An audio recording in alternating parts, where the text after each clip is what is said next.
നെയ്യ് കഴിച്ചാൽ സൗന്ദര്യം കൂടുമോ? കൂടും എന്നാണ് ഉത്തരം. എല്ലാവർക്കും വേദാത്മികയിലേക്ക് സ്വാഗതം.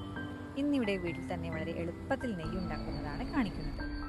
ഇതുപോലെ പാൽപ്പാട എടുത്തു വെക്കാം. ഇത് ഏകദേശം 1 മാസത്തെ പാൽപ്പാടയാണ്. ഓരോ ദിവസം കാച്ചിയ പാലിൽ നിന്ന് പാൽപ്പാട വേർതിരിച്ച് ഫ്രീസറിൽ സൂക്ഷിക്കണം. വൃത്തിയുള്ള പാത്രത്തിലായിരിക്കണം സൂക്ഷിക്കേണ്ടത്. എന്നിട്ട് അടികട്ടിയുള്ളൊരു പാത്രത്തിൽ ഇതുപോലെ ചൂടാക്കി എടുക്കാം.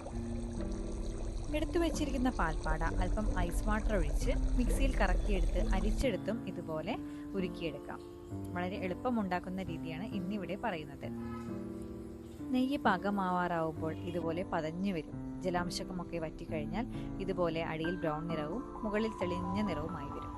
തെളിഞ്ഞ നിറമായി വന്നാൽ ഇതുപോലെ ഒരു നല്ല ഗ്ലാസ് ജാറിലേക്ക് തുണിയോ അരിപ്പയോ ഉപയോഗിച്ച് അരിച്ചെടുക്കാം. ഈ നെയ്യ് എങ്ങനെ സൗന്ദര്യം കൂട്ടും? അത് അടുത്ത വീഡിയോയിൽ പറയാം.